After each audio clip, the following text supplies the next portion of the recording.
on the Big 550 KTRS. Jane Dueker is with us, former chief of staff of Governor Holden, Tony Messenger, editorial page editor of the St. Louis Post-Dispatch, and John Diehl, House Majority Leader. Jane Dueker, what are you mad about with this new city initiative? Oh, it is absolute nonsense. I've been doing governmental work and initiative petition work for 20 years. And so anyway, Take Back St. Louis has filed an initiative petition in the city. They filed purportedly 30,000 signatures to prevent city services, money, support in any way for what they deem to be an unsustainable energy producer.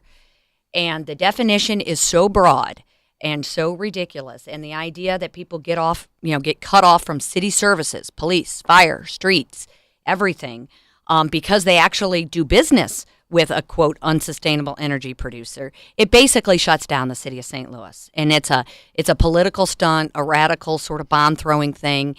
And, if we're going to talk about Sharia law and we're going to talk about, crazy stuff that comes out of the legislature, this is right up there. And so if we're going to be fair about, but actually this one's more dangerous because it actually stops the city. I'm confused. You're saying that if the police uses fossil fuels... Oh, no. So, for example... Yeah, I have their mission right here. Oh, their mission has nothing to do with what this says. No, that's part of the problem. No, it's part of the Take Back St. Louis. Ending the giving of public money to fossil fuel corporations and their bankers, lawyers, and lobbyists. Instead, invest in open land for renewable energy. So what they're saying, doing an initiative petition, if it's a fossil fuel industry or any company that does business with the fossil fuel industry, which is pretty much is not everybody. eligible to services. Right. So you're right. If I walk, I guess theoretically, and I fuel my vehicles, my fleet that's located in the city of St. Louis with gasoline, you are an unsustainable, and I'm not entitled to city services. Is cut off. And so then, if you call the police wouldn't be allowed to come help you out, right? Because unless in an electric car, right? Because that would work. That's true. Too, yeah, because that's right. made from coal.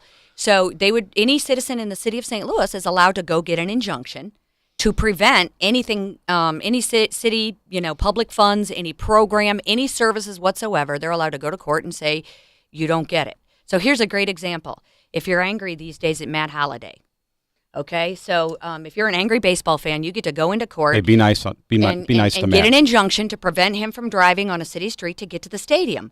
Because if the Cardinals do $1 million of business with any unsustainable, which includes the actual city of St. Louis, because they extract water. Right. Ameren, Peabody, if they do any million, which they do, because obviously they buy $1 million of electricity. Right. And since they pay Matt Holliday more than $1 million a year, he's an unsustainable energy producer. Therefore, he's not entitled to be on the streets, and someone could get an injunction and prevent him from driving to the stadium. And the irony there is actually Matt Holliday lately has been an unsustainable energy producer. He had a good game last night. I thought he was 3 for 4. I think it'd be more if Pujols ever came back. Exactly. They could keep him. Here's what's really disappointing about an effort like this. I understand wanting to say, hey, you know what? We're tired of the city giving money to Peabody Coal. Right. And, we have written on the editorial page a lot of editorials about the state's tax credit programs and how it's corporate welfare gone mad. And so I understand that philosophy. But there's a right way and there's a wrong way. And this actually, I think, hurts their cause. There's plenty of things they could do to encourage the city to buy more solar, to buy more other wind. Forms of sustainable energy. There's lots of ways in which they can encourage the city to be more sustainable. This is purely meant to be punitive towards Peabody and make a statement against Peabody and Ameren and anybody else who's part of that industry. And while I'm sympathetic to that to some degree, one, if you look at the stock market, the free market's already beaten the crap out of those companies anyway because coal's in trouble. But this hurts their cause because it's so poorly worded. It's so poorly put together. It would Jane's right. It would absolutely devastate the economy. And so, hopefully what happens is the Board of Election just tosses it. I hope so. Well, now, hold on a second. Where are we in this process? They have submitted a petition, Right. and as I understand it, they're basically saying to the Board of Aldermen, hey, if you put this on the ballot instead, then that's the easier way. The Board of Aldermen is going to tell them no. Right.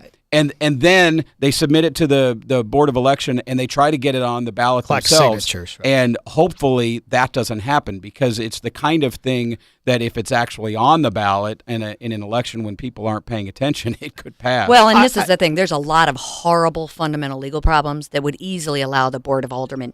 This is not proper use of initiative power. This is outside the scope of the initiative power. You don't get to use an initiative to basically shut down the spending and appropriation power of the city of St. Louis.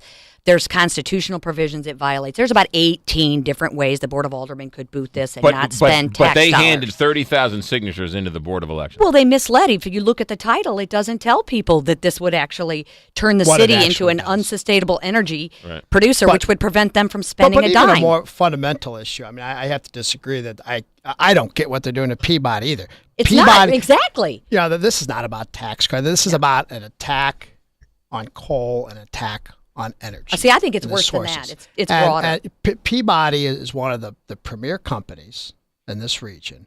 We ought to be welcoming them and their jobs and what they produce with open arms. We are the only country in the world that treats its natural resources as its enemy. Not as far as a lot of our policymakers in this country. We ought to be embracing our natural resources, embracing the companies that produce them, and cheap, reliable energy is the key to economic growth, particularly for the state. That's House Majority Leader John Diehl. Tony Messenger, editorial page editor of the St. Louis Post-Dispatch. Jane Dueker back with the board meeting next on KTRS. Yeah, If you